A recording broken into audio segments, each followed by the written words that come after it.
ऐसा होता है कभी कि पूरा ब्याह हो गया, यही नहीं पता दुल्हा कौन था। ऐसा होता है। कब होता है? जब बाराती भी दुल्हा जैसे होते हैं, तो फिर पता नहीं चलता कि दुल्हा कौन है। महादेव के ब्याह में किसी को पता ही नहीं चल रहा है कि दुल्हा कौन से हैं। पहले तो मैना मैया ने नारायण भगवान की ही आरती उतार दी, फिर नारद जी ने जाके बताया ये नहीं है दुल्हा, पीछे आ रहे हैं। तो ब्रह्मा जी आए, बोले ये जरूर होंगे, इनकी आरती उतारे। तो बोले ये भी नहीं है, पीछे आ रहे हैं। ऐरावत हाथी पर जब इंद्र बैठ करके आया तो इंद्र को देख करके सबने सोचा यही हैं हमारी पार्वती जी के दुल्हा जी। अब तो इन पर पुष्प वर्षा भी हो गई, चरण भी धुल गए। इंद्र को लगा कि ऐसी स्वागत हो रहा है पूरी बारात का, वो भी करवा रहे थे। जब वो तोड़न आदि की जब प्रथा आई तो इंद्र बोले मैं दुल्हा नहीं हूं, पीछे आए।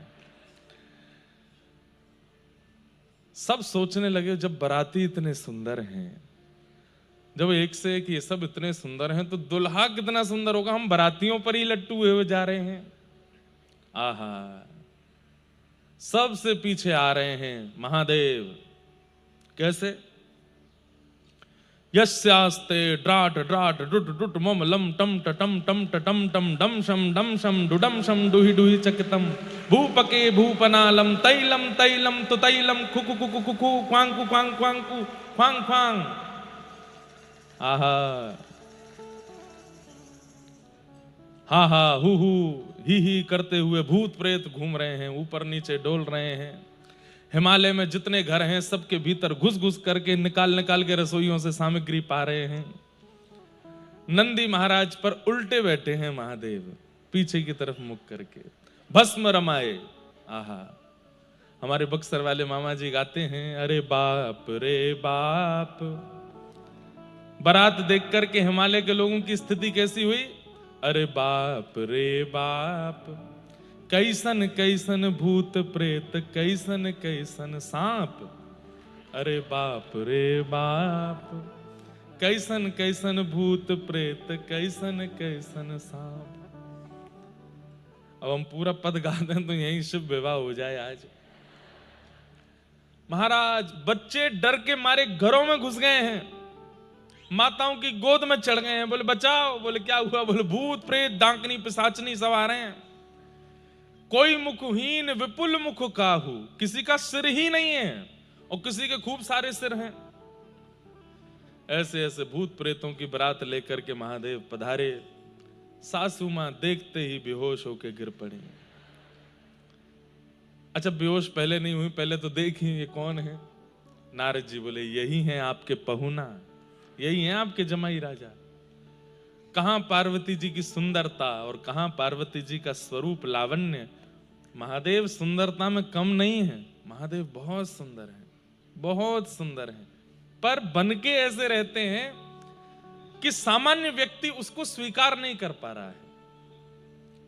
वो इसीलिए तो महादेव हैं। देव कौन? जो सबको स्वीकार्य हो जाए। महादेव कौन? जिसकी स्थिति, अच्छा दो बातें होती, एक तो होती है कि हम स्वीकार नहीं कर पा रहे, एक होती है जो हम कर ही नहीं सकते वो कोई और कर जाए, तो ये चिंता का विषय हो जाता है। ये कैसे रह सकते हैं ऐसे?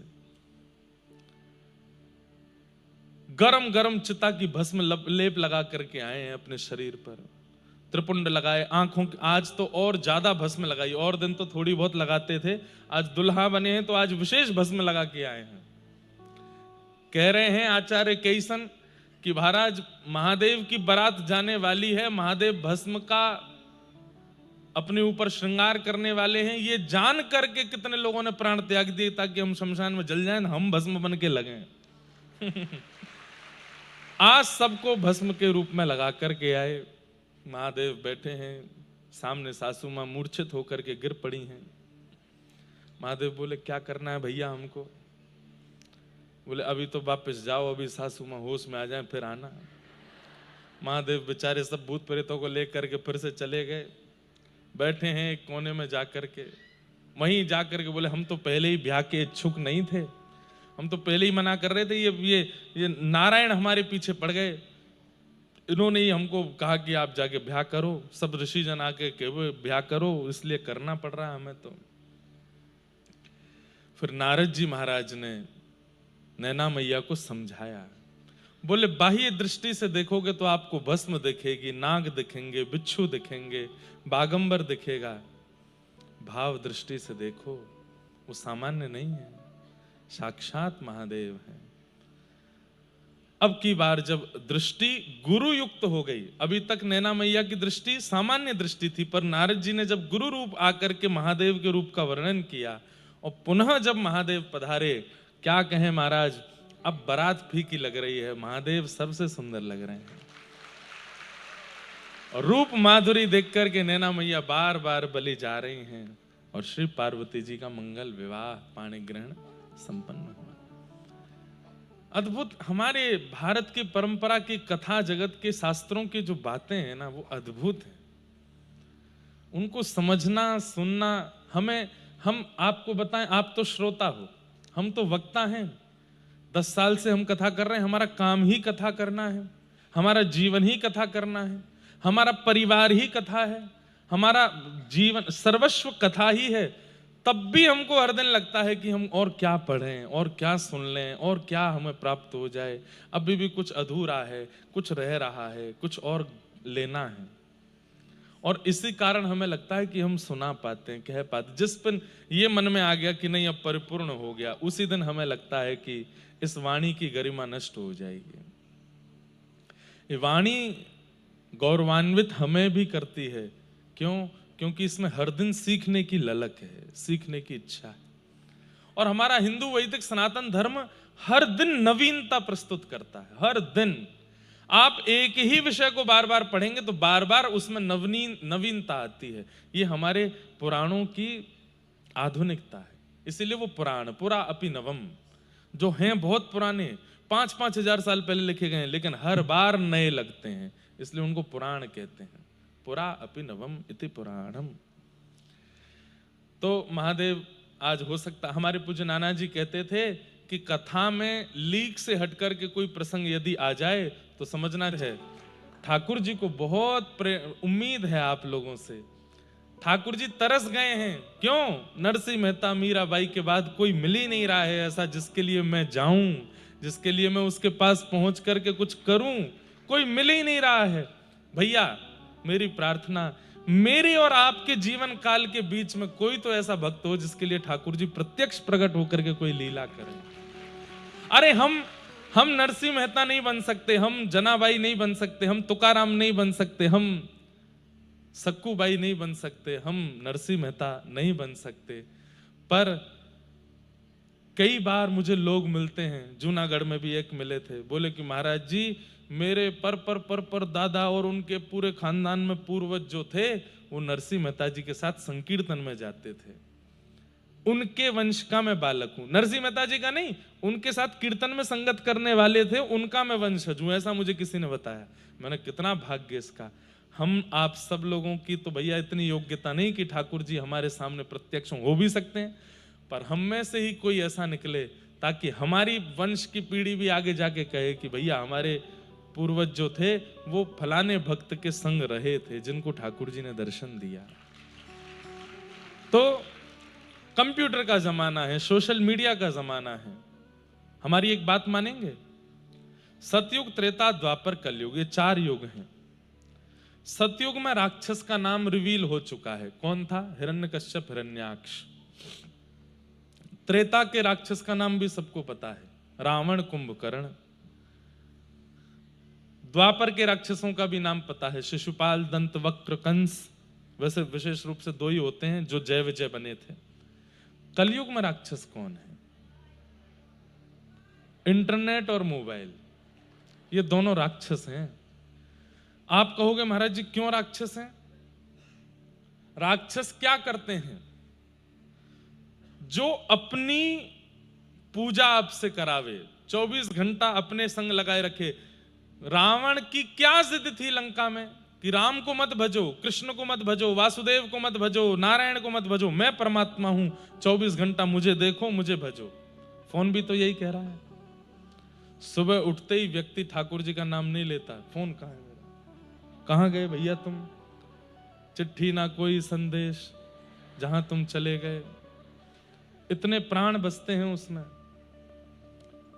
अगर चार्जर ना मिले, बेचारा चार्ज ना हो पाए, तो उसकी बैटरी नहीं, हमारी बैटरी लो हो जाती है।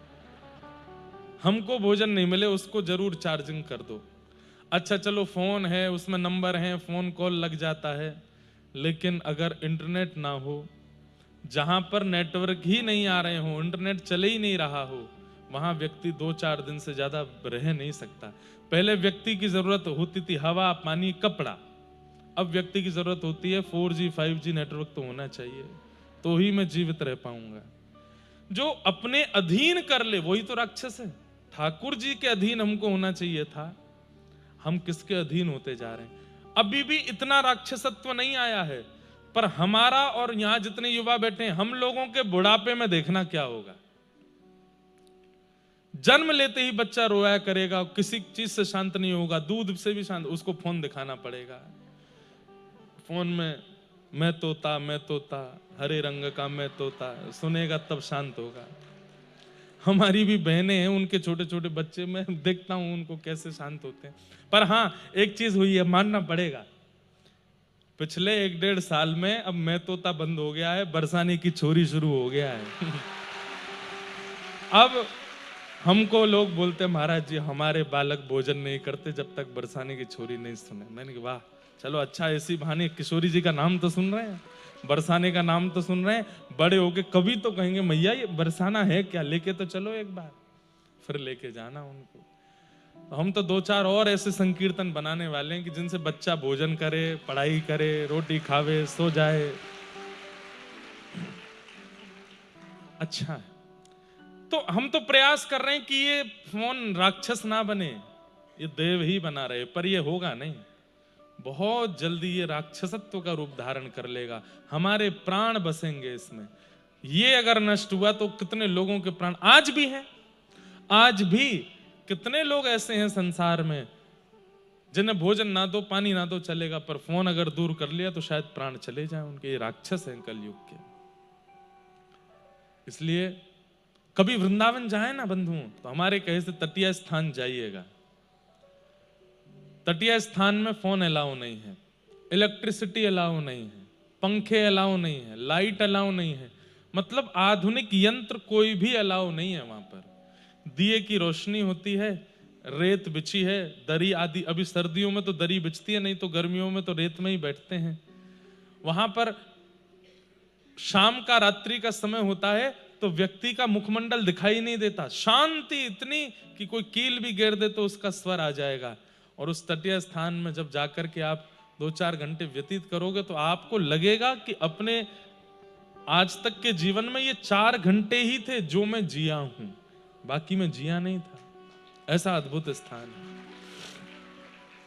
महाराज जी की बड़ी कृपा रहती है दास के ऊपर, ऐसे स्थान को भी प्रणाम। तो आधुनिक यंत्र ही राक्षस हैं कलिकाल में।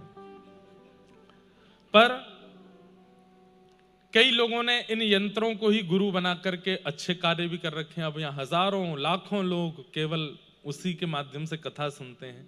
जो कथा में नहीं आ पाते, कथा में पहुंच नहीं पाते, वो उसके माध्यम से ही अपना जीवन परिवर्तन कर रहे हैं। तो कहीं ना कहीं उसकी विशेषता भी है, पर उसके फायदा अभी भी 25% ही हो रहा है, बाकी का तो उसका दुरुपयोग ही किया जा रहा है। प्रयास कर रहे हैं कि उससे और सदुपयोग बने, और युवा जुड़े, और कथाओं का प्रचार हो, और ठाकुर जी के सत्संग का प्रचार हो, ऐसी भावना है। कल हम आप सब लोग रास का प्रसंग सुन रहे थे, और रास में देवादिदेव महादेव आदि सब पधारे और ठाकुर जी ने रास विहार किया। बंधुओं,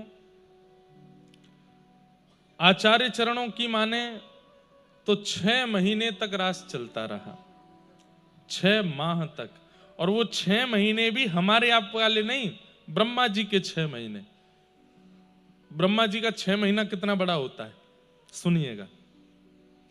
सतयुग त्रेता द्वापर कलयुग, सतयुग त्रेता द्वापर कलयुग, सतयुग त्रेता द्वापर कलयुग जब 71 टाइम्स बीत जाता है, तब एक मनवंतर ब्रह्मा जी का एक दिन।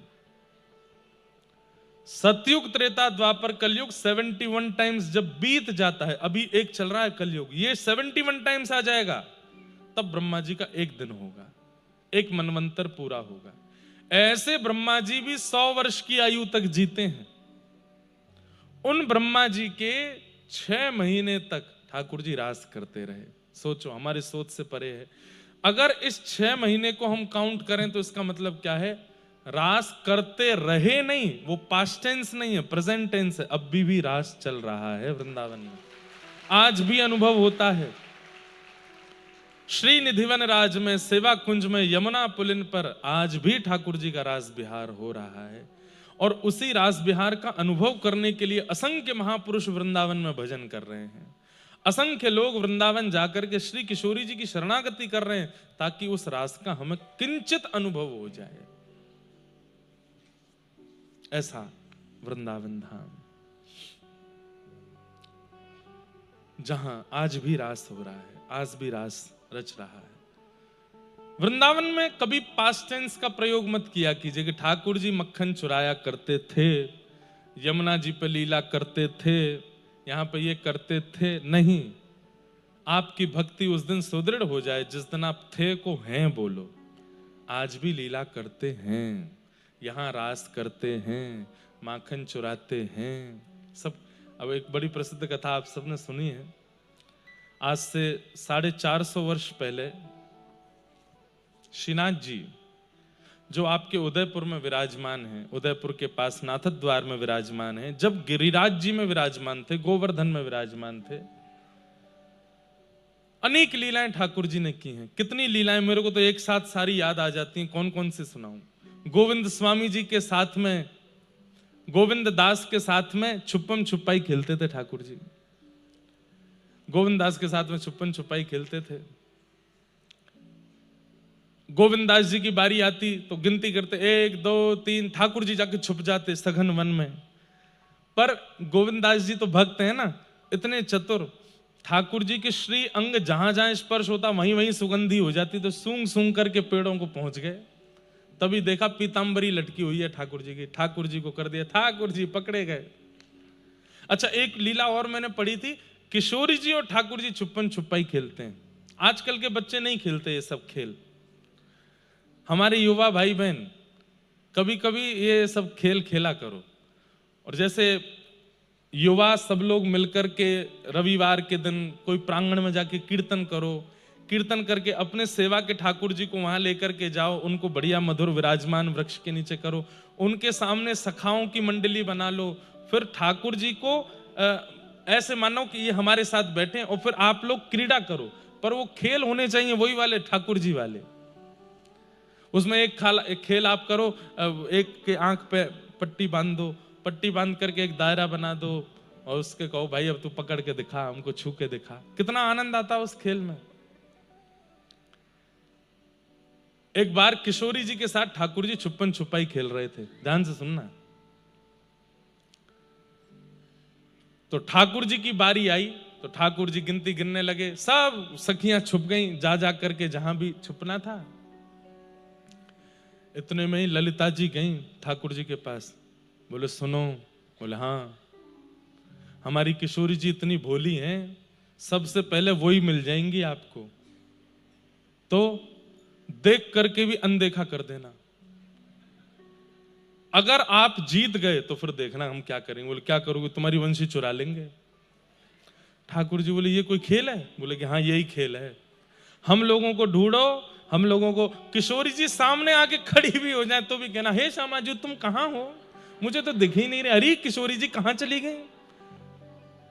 ठाकुर जी बोले ठीक है। अब किशोरी जी यहाँ पे बड़ी उत्सुक हैं कि श्याम सुंदर मुंह को ढूंढेंगे। एक पेड़ के ऊपर थोड़ी सी चढ़ गई हैं, पर जो वस्त्र धारण की हो वहां की चुनरी नीचे लटक रही है, वो दिख ही रही है स्पष्ट की बैठी है वहां पे। अब ठाकुर जी यहाँ आंख बंद करके गिनती गिन के पीछे मुड़ के देखे, हम बे मैं आ रहा हूं भैया, सब तो सावधान है जाइयो। अब सब सखियां इधर उधर, किशोरी जी सामने वाले पेड़ पे चढ़ रही हैं और नेक नेक से पत्तान में छुपा रही हैं अपने आप। ठाकुर जी बोले छुपो ना आवे, सामने ही बैठी हैं दिख रही हैं, और ललिता मुंह को देख रही है कि पकड़ी हो मत ने। कैसी सीधी है हमारी किशोरी जी। ठाकुर जी इधर उधर ढूंढ रहे हैं, उस पेड़ के नीचे से ही निकल रहे हैं। किशोरी जी मुंह पे हाथ धर के बैठी हैं, कहीं मुंह को पहचान नहीं जाए। ठाकुर जी जैसे पेड़ के नीचे से निकले तो वो चुनरी इतनी नीचे है कि ठाकुर जी के मुकुट को स्पर्श है। ठाकुर जी चुनरी उठा करके नीचे से जा रहे हैं। कहां हो किशोरी जी? अरे श्यामाजू मुझको दिख नहीं रही हो। थोड़ी देर बाद किशोरी जी को लगी थक गए होंगे, मैंने एक सहज है जाऊं ताकि इनको दिख जाऊं। तो किशोरी जी ने एक नीचे आ गई। ठाकुर जी डोलते डोलते फिर लौट करके आए, देखिए तो और नीचे आ गई। तो ठाकुर जी फिर पूछे, अरे श्यामाजू तुम कहां चली गई हो? ऐसी निपुण हो खेल में, मिल ही नहीं रही हैं। अरे सबरी सखी तुम सब तो मुझको दिख गई हो, पर ये श्यामाजू नहीं दिख रही है। किशोरी जी कह रही है, अरे श्याम सुंदर बेचारे व्याकुल है रे, मैंने एक और नीचे आ जाऊं। अंत में किशोरी जी नीचे आके खड़ी है गई हैं। तब भी ठाकुर जी सामने से जाते हैं, फिर मुड़ जाए, अरे किशोरी जी मेरी श्यामाजू कहां चली गई तुम? किशोरी जी बोली, अब तो लगे नाटक है रोए, मैं तो सामने ही खड़ी हूं। किशोरी जी सामने जाकर के खड़ी हो गई, और खड़ी होकर के बिल्कुल स्पष्ट सामने आकर के खड़ी हो गई। तब भी ठाकुर जी, अरे मेरी श्यामाजू तुम कहां चली गई, मुझको दिख ही नहीं रही हो। ललिता विशाखा दोनों ने आकर के, हमारी किशोरी जी जीत गई, हमारी श्यामाजू जीत गई। अरे तुम यहां खड़ी, मुझको तो दिखी ना, इतनी देर रह गई। अरे मैं तो ढूंढ ही नहीं पायो। अरे श्यामाजू या खेल की तो स्वामिनी आप ही हो। अब चलो आप गिनती गिनो और मुंह को ढूंढियो, ठीक है? बोले हाँ। अब किशोरी जी गई वहां पे, 1 2 3 ऐसे गिनती गिन रही हैं। ठाकुर जी बोले, अब मैं चढ़ूंगा पेड़ पे। जैसे पेड़ पे चढ़ने लगे, ललिता जी आई, सुनो हमारी किशोरी जी ज्यादा श्रम नहीं करें, ऐसे खड़े होना कि नेक में ही मिल जाओ। ठाकुर जी बोले, ये कोई खेल है? मैंने तुम्हारी एक बार बात मानी, नहीं ढूंढी ना वो, अब मुंह तो छुपन दो। बोले ना, ऐसे खड़े हो कि किशोरी जी को 2 मिनट में ही दिख जाओ। ठाकुर जी बोले ठीक है। तो एक पेड़ के पतनी सी उसकी तनी है, वही के पीछे ठाकुर जी छुप गए। यहाँ तक कंधा भी दिख रहे हैं, पीताम्बरी भी दिख रही, सब दिख रहा। किशोरी जी 10 तक गिनती गिनने के बाद जैसे ही पीछे देखो, अरे श्याम सुंदर तुम कहां हो?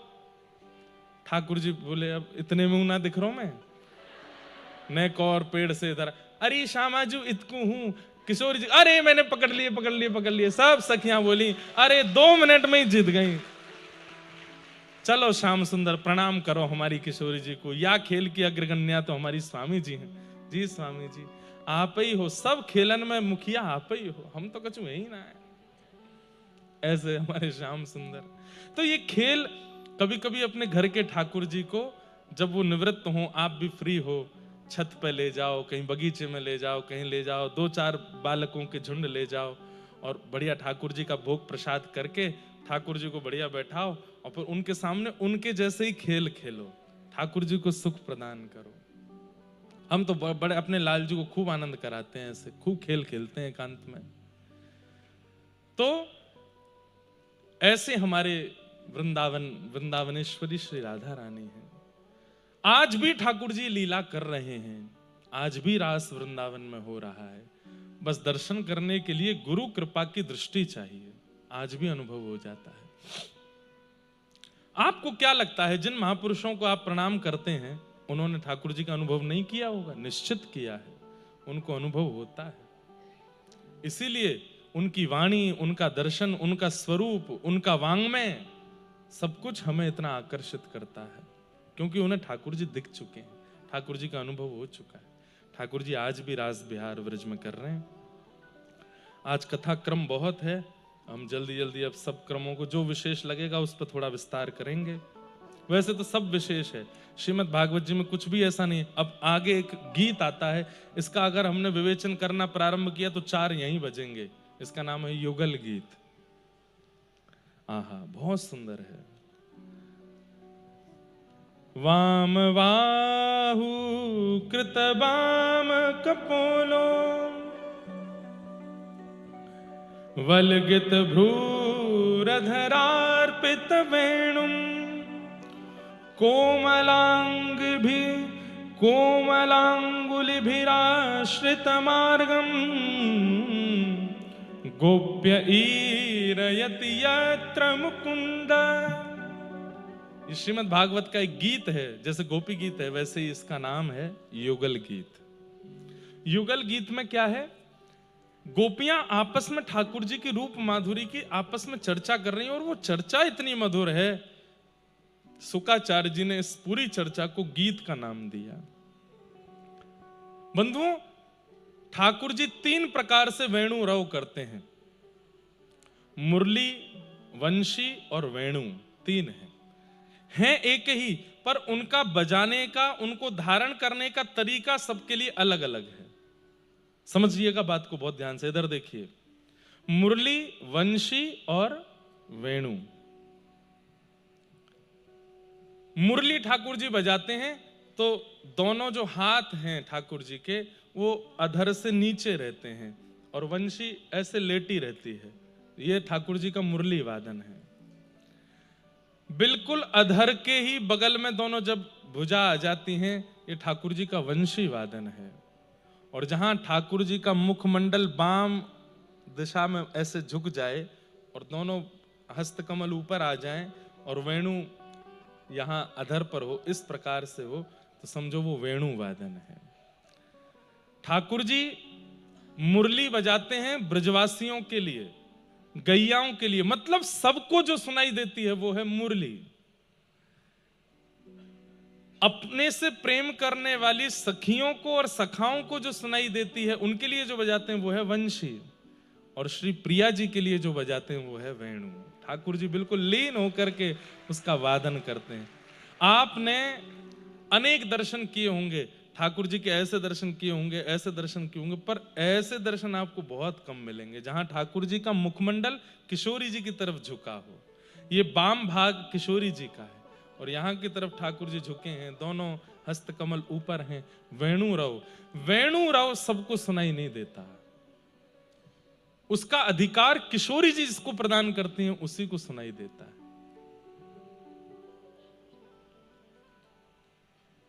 किशोरी जी को रिझाने के लिए, उनको प्रसन्न करने के लिए ठाकुर जी वेणु बजाते हैं। तो बाम बाहु कृत बाम कपोलो, अब सुनिएगा अर्थ, बाम बाहु कहेंगे इसको, बाम बाहु कृत बाम कपोलो, कपोलो मतलब गाल। ठाकुर जी ने अपने बाम बाहु की तरफ अपने गाल को झुका रखा है। बाम बाहु कृत बाम कपोलो वलगित भ्रूरधरार्पित वेणुम। ठाकुर जी ऐसे हैं और वेणु बजा रहे हैं। कोमलांग भिषराश्रित मार्गम गोपईरयति यत्र मुकुंद। ठाकुर जी के उस मधुर स्वरूप को देख करके गोपियां आनंदित हो गई, कितने सुंदर लग रहे हैं श्याम सुंदर। आहा। यहां पर अब एक प्रसंग आता है, बस वो कह के मैं आगे चलूंगा। गोपियां शिकायत करने जाती हैं यशोदा मैया से, और मैया से जाके कहती हैं, मैया तू एक बात बता। बोले हाँ। ये तेरे लालाए बंसी बजानो कौन ने सिखायो? बोले क्यों? तेरे लाला को तो हम कछु बिगाड़ नहीं पाई, पर जाने या को बंसी बजानो सिखायो बा गुरु को हम जाके जमुना जी में फेंक के आवेंगे। बोले क्यों? बोले या की बंसी जब जब बजे हमारो भोजन ना बन पावे। क्यों? बोले जैसे ही वंशी बजानो प्रारंभ करे, या की वंशी सुनते ही पहाड़ पिघलन लगे, यमुना जी स्तब्ध हो जाएं, पेड़ की डाल झुकन लगे, उनमें खूब सारे पुष्प और फल प्रकट हो जाएं, हमारो मन स्थिर हो जाए, बालक रोनो बंद कर दें, भोजन करनो, गैया घास चरनो बंद कर दे, उनके बछड़ा बछिया दूध पीनो बंद कर दें, सब स्तब्ध हो जाता है वृंदावन में। लेकिन मैया एक नयो काम और रहेगा। बोले कहा? बोले हम रोटी बनावें, चूल्हा में अग्नि लगावें लकड़ी की, वो अग्नि भी धीरे धीरे शांत हो जाए और पानी बन के बहन लगे, सब कछु समाप्त हो जाए, मैया भोजन ही ना बन पावे। सास डांटे, अरे तेने कच्ची दाल बनाई दी, कच्ची रोटी बनाई दी, तो को मैं बताऊंगी, रोज हम पे डांट पड़े। और या सबके पीछे कारण है तेरे लाला की वंशी। या तो अपने लाला की वंशी बजावे वाले गुरु को नाम बताओ हमें, या फिर अपने लाला ते कहो वंशी बजावे को एक समय रखे, वह समय हम भोजन नहीं बनाया करेंगे। फिर कौन ने सिखाई तुम्हारे लाला को वंशी बजानो? तो यहां पर श्री यशोदा मैया कितना सुंदर विवेचन कर रही हैं। विविध गोप चरणेषु विदग्धो वेणुवाद्य ऊर्धा निज शिक्षा तब सुतः सति यदाधर बिंबे दत्त वेणुरनयत्य स्वजाति। स्वर जाति, बहुत सुंदर लीला आ रही है, चिंतन में सुनाऊंगा अभी। यशोदा मैया कह रही हैं, अरे गोपियों तुम मानोगी नाय, तुम मेरी बात को भरोसा नाय करोगी, पर जे वंशी बजानो लाला ने कोई ते ना सीखो, ये वंशी प्रगट ही लाला ते भई है। निज शिक्षा, लाला ने स्वयं बजानो सीखो है। वंशी का निर्माण कैसे हुआ? गैया रोती रोती गई ठाकुर जी के पास। ठाकुर जी बोले, काई को रो रही है? कौन ने कष्ट दियो तो को? बोले, मुंह को दुनिया में केवल एक ते डर लगे। बोले, कौन थे? बोले, बांस थे। मुंह को और कोई ना डरा सके। कोई आदमी भी मेरे सामने आ जाए ना, ग्वारिया भी मुंह पे चिल्लावे, मैं वाते भी ना डरूं, लेकिन वो ग्वारिया जब बांस लेके आ जाए तो वाते मुंह को बहुत डर लगे लाला। ठाकुर जी बोले, जा बांस ने तो को डरायो, वही बांस ते तो को प्रेम सिखाऊंगा मैं। ठाकुर जी ने जैसे ही वह बांस को पकड़ो, एक हस्त कमल धरते ही 3 उंगलियों के छिद्र रखते ही 3 छिद्र प्रकट हो गए, दूसरा हस्त पकड़ते ही 3 छिद्र और प्रकट हो गए, और जैसे ही ठाकुर जी ने अधर पर रखा, एक छिद्र और प्रकट हुआ। ठाकुर जी ने कुछ उंगलियों को उठा करके जैसे ही प्राण पिरोए, मधुर वंशी बजी, गैया के नेत्रों से अश्रुपात होने लगे। ठाकुर जी बोले, तो कुछ सुख देवे के काज, आज नवीन वंशी को निर्माण किया है मैंने। वंशी के निर्माता श्री कृष्ण है, वंशी के प्रादुर्भाव करता श्री कृष्ण। अच्छा, एक बार ठाकुर जी वंशी बजा रहे थे। ठाकुर जी के सखा इतने ऊधमिया नेक शांत ना बैठे, लेकिन ठाकुर जी जब वंशी बजाते हैं वो भी बिल्कुल पिन ड्रॉप साइलेंस, आंख बंद करके सुनते रहते हैं ठाकुर जी को। एक बार मधुमंगल बैठो तो माने देखी ठाकुर जी वंशी बजा रहे हैं, तो जैसे ही वंशी बजाई तो वो सब ब्रज की स्थिति मैंने बताई ना, यमुना जी रुक जाती हैं, वृक्षों में पुष्प प्रकट हो जाते हैं, फल आ जाते हैं, सब लोग बाग अपने कार्य छोड़ देते हैं, दूर दूर तक हिंसक जीव भी अपने कान उठा करके ठाकुर जी की ओर देखते हैं। आज मधुमंगल सबको देखते देखते वाक की दृष्टि गई ऊपर, और जैसे ही माने ऊपर देखी तो कहा, देखो आकाश मार्ग में बादल की ओट लिए मतलब पीछे छिप करके ब्रह्मा जी, शंकर जी, नारद जी, सरस्वती जी और सब 33 कोटि देवता आकाश में खड़े होकर के कान लगा करके ठाकुर जी की वंशी सुन रहे हैं। मधुमंगल ने श्रीदामा से कहा, श्रीदामा देखियो ये सब देवता खड़े हैं आकाश में। श्रीदामा ने दूसरे से कही, ऐसे करके सब में बात फैल गई। अब जब जब ठाकुर जी वंशी बजा में आकाश में देवतान के दर्शन हो में। एक दिना मधुमंगल श्रीदामा किशोरी जी की सबरी सखीन के यूथ से बोले, हमारो लाला जय जय तो नहीं है, पर हमारो लाला जय जय ते भी ऊपर है। बोले क्यों? बात सुनो पहले पूरी। बोले क्यों? बोले हमारो लाला जब बंशी बजावे ना, आकाश में देवता प्रकट है जाए। अरे कहां तक कहें, सूर्य चंद्र भी एक साथ प्रकट हो जाते हैं ठाकुर जी की स्वर लहरियों को सुनने के लिए। हमारे लाला, तुम्हारी किशोरी जी सुंदरता में ऊपर होंगी, तुम्हारी किशोरी जी धन धान्य में ऊपर होंगी, तुम्हारी किशोरी जी गायन में ऊपर होंगी, तुम्हारी किशोरी जी नृत्य में ऊपर होंगी लाला से, पर संगीत में तो हमारो लाला अग्रगण्य है। ललिता जी ने कमर कसी, बोले अगर किशोरी जी लाला से ऊपर निकली तो? बोले तो जीवन भर तेरे चरणन को स्पर्श करूंगो, वचन दे के कह रहा ये मधुमंगल, जब जब ललिता सामने आवेगी तब तब साष्टांग प्रणाम करूंगा अगर किशोरी जी ऊपर निकल जाएं तो बोले फिर कर लें एक कार्यक्रम। बोले हाँ करो। ठाकुर जी तो सब ब्रजवासी जाके बोले, लाला हमारी लाज बचाए लियो, ऐसी बंसी बजाइयो कि लाला ये सबरे देवता आकाश में खड़े खड़े नृत्य करने लगे। ठाकुर जी बोले तू चिंता मत कर, आज तो देख आमने सामने वाली बात है। सब सखी गई किशोरी जी के पास, है किशोरी जी आज श्याम सुंदर को परास्त करना है। किशोरी जी बोले नहीं, वो सदा विजयी रहे, मैं क्यों परास्त करूं उनको। नहीं आज हम सखी सखान के बीच की बातें नहीं, हमारी लाज रखो। तो किशोरी जी वीणा बजाती हैं, किशोरी जी वीणा बजाती। अच्छा, अभी कुछ समय पहले रेवासा धाम में कथा थी पूज्य मलुक पीठ वाले महाराज जी के सानिध्य में, तो महाराज जी ने वहां पर एक कितनी सुंदर बात बताई। बोले इंद्रेश जी, त्रेता में श्री जानकी जी वंशी बजाती हैं और राम जी वीणा बजाते हैं। तो वहां जानकी जी की वंशी सुनकर के राम जी मोहित हो गए और राम जी की वीणा सुनकर के जानकी जी मोहित हो गई। तो राम जी ने कहा, देखो शिक्षा प्रदान करने के 3 तरीके होते हैं। शिक्षा लेने और प्रदान करने के 3 तरीके होते हैं। पहला, गुरु जी की सेवा करो और उनसे शिक्षा ग्रहण करो। दूसरा, गुरु जी को दक्षिणा दो और उनसे शिक्षा ग्रहण करो। तीसरा, तुमको जो आता है वो तुम गुरु जी को सिखाओ, गुरु जी को जो आता है वो तुम सीख लो। तो हे जानकी जी, आप मोको वंशी बजानो सिखाओ, मैं आपको वीणा बजानो सिखाऊंगा। तो त्रेता में राम जी किशोरी जी को, जानकी जी को वीणा बजाना सिखाते हैं और शाम को किशोरी जी राम जी को वंशी बजाना सिखाती हैं। इसी का परिणाम द्वापर में किशोरी जी की सिखाई हुई वंशी ठाकुर जी बजाते हैं और ठाकुर जी की सिखाई हुई वीणा श्री राधा रानी बजा रहे हैं। ये सब कितने मूल्य रहस्य हैं, संत जनों से प्राप्त होते हैं।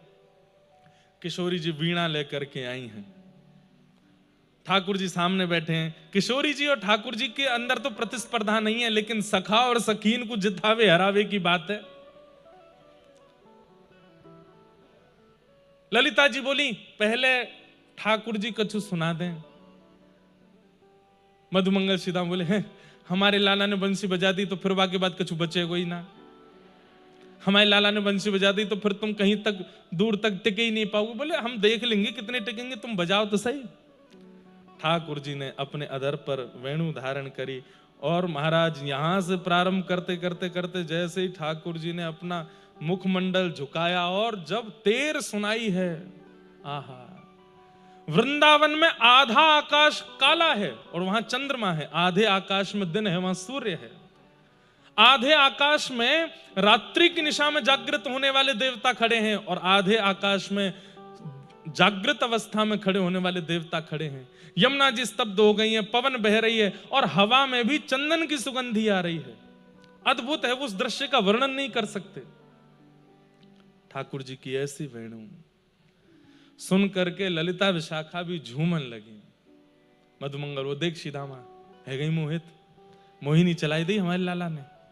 अब तो हमारे लाला की जीत निश्चित है। किशोरी जी नेत्र बंद करके थोड़े थोड़े अश्रुबिंद आ रहे हैं, सुन रही हैं ठाकुर जी की वेणु को। कोई निश्चय, इसमें कोई संशय नहीं, ठाकुर जी की वेणु अद्भुत है। थोड़ी देर बाद जब ठाकुर जी ने वेणु रव विश्राम किया तो सब पूछने लगे क्यों विश्राम कर दिया, और बजाओ। पर ठाकुर जी तुरंत कहते हैं बैठ जाओ। किशोरी जी वेणु बजाएंगी, अरे नहीं वो कहा बजाएंगी, वीणा। ये किशोरी जी बंसी बजा रहे, बैठ जाओ बैठ जाओ बहन बैठ जाओ। सब ने प्रार्थना करी, हे श्यामाजू अब आप बजाओ। किशोरी जी ने जैसे ही वीणा धारण की है और वीणा धारण करके अपनी कोमल उंगलियों से उसके तारों को आच्छादित किया है और जैसे ही दूसरे हस्त कमल से एक झंकार मारी है, एक झंकार में ही पूरा ब्रह्मांड झंकृत हो गया। ठाकुर जी की वेणु रव से तो आकाश में देवता प्रकट हुए थे, लेकिन किशोरी जी की एक झंकार से ब्रह्मांड का भेदन हो गया। सारे देवता पृथ्वी पर आकर के गिरे, सन्मुख प्रकट हो गए। ब्रह्मादि देवता सब हाथ जोड़ करके किशोरी जी के चरणों में वंदन करने लगे। ठाकुर जी नृत्य कर रहे हैं, विजय हो जय जय हो, हमारी श्री जी की विजय हो। और जो विजय माला थी जिसके गले में पहना थी, ठाकुर जी ने बिना श्रीदामा मधुमंगल से पूछ सीधे लेके गए किशोरी जी गले में पहनाई दी। बोले आपकी विजय हो श्री जी, आपकी जय हो। हमारी किशोरी जी जीत गए। ऐसे हमारे व्रज की लीलाओं में ठाकुर जी अनुग्रह कराते हैं। ये प्रिया प्रियतम की मधुर बड़ी बड़ी लीलाएं हैं, सुंदर सुंदर लीलाएं हैं, जिन लीलाओं को सुनकर के कह करके संत जन ऋषि जन आनंदित होते हैं, निमग्न होते हैं भाव में। आहा, वीणा ऐसे भाव हैं, इस सब जगह प्रकट करने वाले भाव नहीं है, क्योंकि कई बार अनधिकारी चेष्टा भी हो जाती है। जो लोग आजकल का सिनेमा देखते हैं उनको प्रिया प्रियतम की दिव्य लीला अगर सुना दें तो कहीं वो आज के सिनेमा से उसको कंपेयर ना करने लगे, ये अपराध बन जाएगा। इसलिए सब जगह ये सारे भाव उद्घाटित नहीं करने चाहिए। पर पता नहीं आज लगा कि ये अंतरंग किशोरी जी ठाकुर जी के भाव सुनाए जाएं। वास्तव में वृंदावन में और कुछ नहीं है, ये भाव निरंतर चलते ही रहते हैं और इन्हीं भाव के साम्राज्य में व्रज के रसिक डूबे रहते हैं। मैंने कहा ना, उनसे कछु ना चाहिए, बस वो राजी रहें, वो प्रसन्न रहें और उनकी प्रसन्नता, उनकी रजामंदी को हम निहार लें। ये व्रजवासी और व्रज के रसिकों की भावना है। वो कुछ नहीं चाहते हैं, केवल प्रिया प्रियतम का मधुर विलास उन्हें अनुभव होता रहे। अब बहुत इस विलास की चर्चा नहीं करेंगे। यहां पर कंस ने मंत्रियों की बैठक बुलाई और कहा कि मेरा शत्रु दिन ब दिन बड़ा होता जा रहा है, उसको लेकर के आना है। अक्रूर जी महाराज से कहा, जाओ व्रजमंडल जाकर के कृष्ण बलराम को लेकर के आओ। अक्रूर जी महाराज बहुत ज्यादा भाव में प्रसंग है, इसलिए मैं बिल्कुल सूक्ष्म कहकर के निकल जाऊंगा आगे, क्योंकि इसमें प्रवेश करने के बाद मैं खुद नहीं निकल पाता। अक्रूर जी महाराज वृंदावन गए। वृंदावन जाकर के यशोदा मैया, नंद बाबा सबसे बताई कि हमारे यहाँ धनुर्यज्ञ में लाला कृष्ण को और बलराम को सम्मानित करने के लिए कंस ने बुलाया है। सब ब्रजवासी बोले, हमारे लाला को कोई सम्मान नहीं चाहिए, जे नहीं जाएगो। अक्रूर जी ने ठाकुर जी की ओर देखा, बोले आपकी आगे की लीला कैसे संपादित होगी फिर? तो ठाकुर जी नाटक करने लगे, अच्छा मोह तो बिना पूछे ही कह दी आपने कि मोह सम्मान ना चाहिए, मोह तो चाहिए सम्मान। मैंने अघासुर मारो, बकासुर मारो, धेनुकासुर मारो, गिरिराज जी उठाए, कालिया नाग, तुम सबन ने तो मेरी कोई महिमा गाई ना। इतनी बार मैंने ब्रज की रक्षा करी, बाकी बाद भी जो सबरे ग्वाल बाल और सबरे ब्रजवासी मोतो ऐसे बात करें। कभी तुमने यूं कही कि लाला तेरी कृपा से हमारा ब्रजमंडल जीवित है, सुरक्षित है? ठाकुर जी मन से नहीं बोल रहे हैं ये बात। कई बार ऐसा होता है ना कि हम प्रेमी को वास्तविकता नहीं बताना चाहते, तो हम अपना ही स्वरूप बिगाड़ के उसके मन से खट्टा, उसके मन को खट्टा कर देते हैं ताकि हमको दूर भेजे। ये प्रेम का स्वभाव होता है, हम उसको वास्तविकता नहीं बता रहे हैं। ठाकुर जी कह रहे हैं मैं ब्रजवासियों को वास्तविकता कैसे बताऊं? तो अपने ही स्वरूप को ऐसा कर लेता हूं कि इनके मन में मेरे प्रति खटास आ जाए।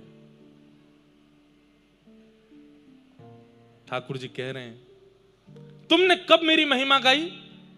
कितनी बार मुंह को माला ला के पहनाई कि लाला तेने हमारे व्रज की रक्षा करी, कालिया नाग भगाई दियो, यमुना जी को जल पीवे लायक है गो। अरे इंद्र ने कोप कियो, अपनी कन्नी उंगली पर गिरिराज जी 7 दिन 7 रात्रि तक खड़ो रहो, कोई ने आके पूछी मोते कि लाला तू को पीड़ा तो नहीं है, तू को दर्द तो नहीं भयो? सब ब्रजवासी चकित खड़े हैं। लाला, हमारे मन में ऐसी बात नहीं कि लाला को सम्मान की इच्छा है या लाला को हमसे सुनवे की इच्छा है। लाला तू तो ये सब बातें हमारे मन में आई नहीं। क्यों नहीं आई? दुनिया में कोई को बालक अच्छो काम करे, सब बाको इतनो प्रशंसा करें, मेरी कोई ने करी? आज जब महाराज कंस मुंह को सम्मानित करवे के काजे बुला रहे हैं, मुंह से बिना पूछे ही सब मना कर रहे हो, हमारे लाला को सम्मान नहीं चाहिए? मोह तो चाहिए और मैं जाऊंगा। सब ब्रजवासियों के नेत्र सजल हो गए, बोले लाला हमारे मन में ऐसी भावना नहीं, हम तो चाहें कि हमारे लाला को खूब सम्मान मिले। ना चाहो तुम लोग तभी तो मना कर दे, मैं जाऊंगा और सम्मान लेके आऊंगा। सब ब्रजवासी कह रहे हैं कि ये हमारो कृष्ण नहीं है, ये हमारो लाला नहीं बोल रहा, ये कोई और है। ठाकुर जी मनी मन रो रहे हैं फूट करके। ब्रजवासियों के चित्त में ये कसक डालनी पड़ रही है ठाकुर जी को, नहीं तो नहीं जा पाऊंगा मैं ब्रज से। यशोदा मैया ने गोद में उठाए ठाकुर जी, शाम का समय है, कल सुबह जाना है। लाला, मैंने तो तुमको कभी सम्मान की इच्छा की बात कभी बताई नहीं, फिर आज तो सबके सामने ऐसे क्यों बोलो कि मुझको सम्मान चाहिए? मुझे याद है लाला, मैंने 11 वर्ष में अपने पुत्र को ऐसी शिक्षा तो नहीं दी कि वो कभी सम्मान की इच्छा रखे।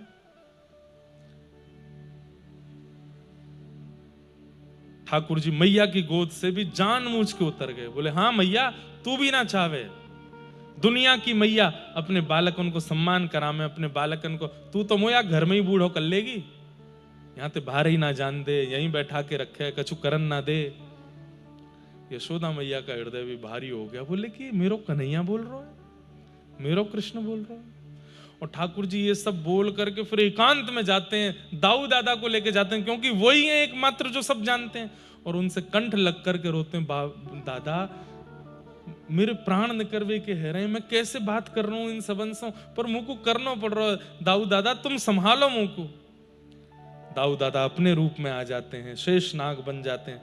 हे श्रीमन नारायण, आप परमात्मा हैं, आप जगत नियंता, जगदाधार, विश्वनाथ हैं, आप जगदीश्वर हैं। इस प्रकार आपका ये रुदन करना, व्याकुल होना, ये आपकी छवि मेरी नजरों में धूमिल कर रहा है।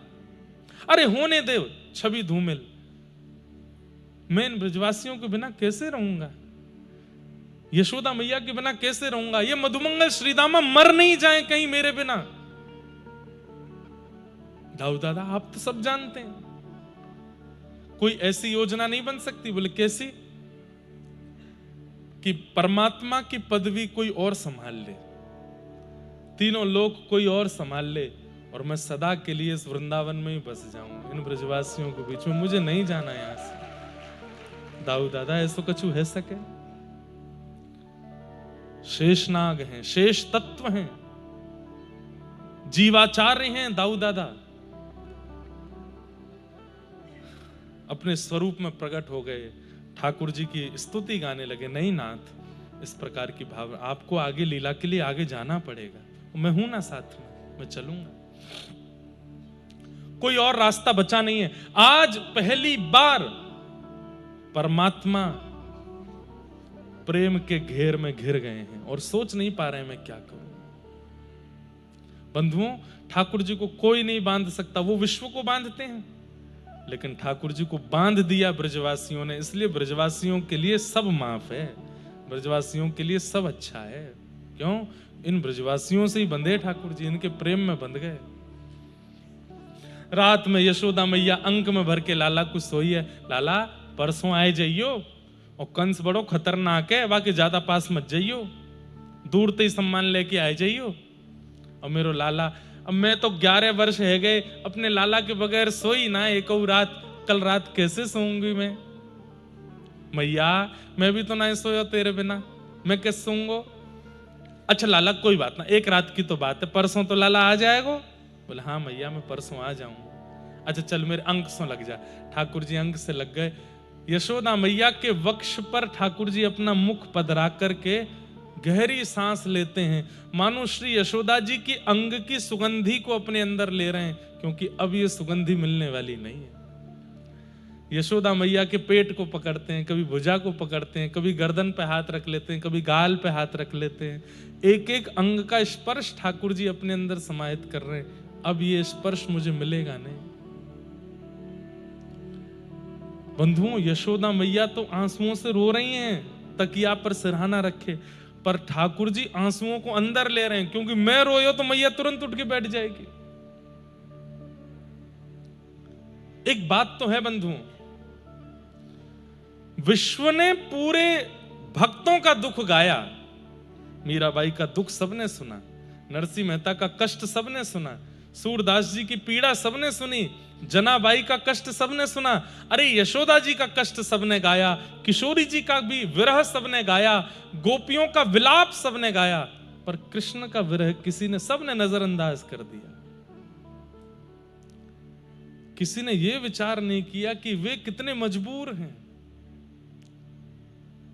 उनकी पीड़ा कितनी है। बंधुओं एक बात बोलें, पीड़ा हो और आप रो दो तो समझो आपने पीड़ा का 20% भार हल्का कर लिया। पीड़ा हो और आप बिलखने लग जाओ, आप किसी से गले लग जाओ, या फिर 2-4 दिन तक भोजन ना करो, तो समझो आपने पीड़ा का 50% भार और हल्का कर दिया। लेकिन पीड़ा हो तो हंसना पड़े, पीड़ा हो तो खाना पड़े, पीड़ा हो तो सबके बीच जाना पड़े, तो समझो आप 1% भी पीड़ा को चित्त से निकाल नहीं पा रहे हो। कृष्ण ने ऐसी पीड़ा सही है, वो निकाल ही नहीं पाए। सबने टोक दिया, सबने कोसा उनको, लेकिन बस मुस्कुरा के शांत रहे, किसी को उत्तर नहीं दिया। व्रत छोड़ करके क्यों गए, आज तक इसका उत्तर नहीं है।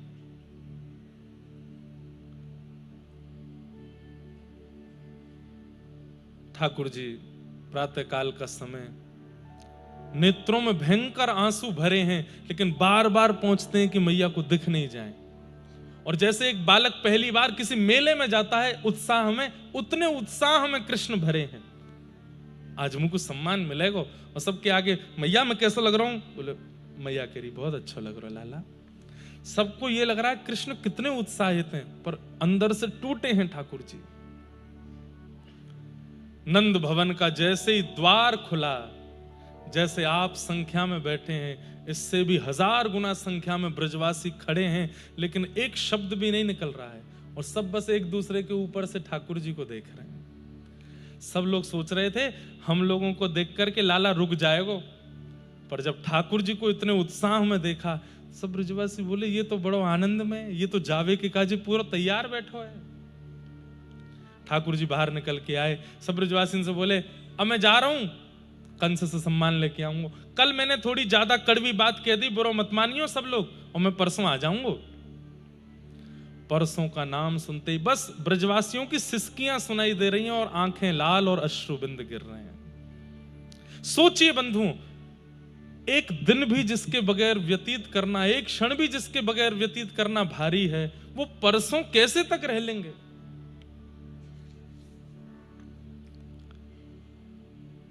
सब ब्रजवासियों के सामने से ठाकुर जी प्रणाम करते हुए निकल गए।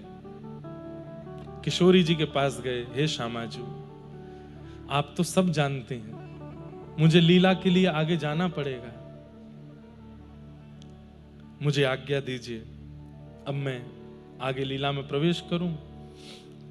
किशोरी जी बोली मुझे क्या बोलना चाहिए ये बता के जाओ, इसका उत्तर मैं क्या दूं?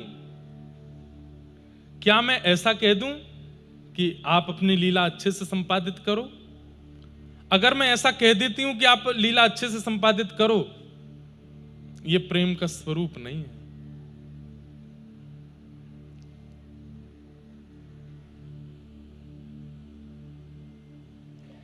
प्रेमी अगर दूर जा रहा हो तो प्रियसी उसके दूर जाने की सराहना नहीं करती। तो मैं ऐसा तो नहीं कहूंगी कि आप जाओ, अच्छे से जाओ। और अगर मैं ऐसा नहीं कहती हूं तो फिर भी मेरा प्रेम यहां खंडित हो जाएगा कि मेरा प्रेमी किसी विशेष कार्य के लिए जा रहा है और मैं उसको सराहना ही नहीं कर रही हूं। इसका उत्तर मुझे क्या देना चाहिए? मुझे बोल के जाइए, मुझे बता के जाइए कि मैं सराहना करूं, रोकूं, टोकूं, क्या करूं मैं? ठाकुर जी कुछ नहीं बोले, बस चरणों की ओर देखा किशोरी जी के और बढ़ गए आगे, मौन है। बंधुओं, प्रकट लीला में ऐसा है। अब प्रकट लीला में तो श्री प्रिया प्रियतम नित्य वृंदावन में है। 2 कृष्ण हो गए, एक हैं यशोदानंदन और एक हैं देवकी नंदन। वृंदावन की सीमा से बाहर जो लीला कर रहे हैं वो देवकी नंदन कृष्ण हैं। वृंदावन के भीतर की लीला में यशोदानंदन श्री कृष्ण हैं। अब ये बात मैं पहले इसलिए बता दे रहा हूं, है तो बाद में बताने की। ठाकुर जी ने जैसे ही वृंदावन की सीमा पार की तो ठाकुर जी ने रथ रुकवाया, अक्रूर जी से कहा पहले यमुना स्नान करके आओ। जैसे ही अक्रूर जी यमुना स्नान करने के लिए डुबकी लगाई, अक्रूर जी के मन में एक संशय था। ठाकुर जी की अवस्था देख के बोले ये कंस को मार पाएंगे? तो अक्रूर जी ने जैसे ही यमुना जी में डुबकी लगाई तो भीतर जाते ही देखा शंख चक्र गदा पद्मधारी वही ठाकुर जी जो रथ में छोटे से बालक हैं, वो शंख चक्र गदा पद्म लेके यमुना जी के भीतर खड़े थे। वो कौन थे? ध्यान से सुनो, पहले बात सुनो, ये अंतरंग बात है। वो देवकी नंदन ठाकुर जी थे। जब आपने चौथे दिन कृष्ण जन्म की कथा सुनी तो देवकी मैया के गर्भ से जो ठाकुर जी प्रकट हुए कैसे थे? तमद्भुतम बालकमंबुजक्षणम चतुर्भुजम शंख गदायुधायुधम। चतुर्भुज ठाकुर जी हैं देवकी के लाला, वही यमुना जी के भीतर हैं। अब इसमें आप कहेंगे कि इनमें भेद नहीं है। वृंदावन में जो लीला कर रहे हैं वो ठाकुर जी का स्वभाव स्वरूप है, और मथुरा और द्वारिका की लीला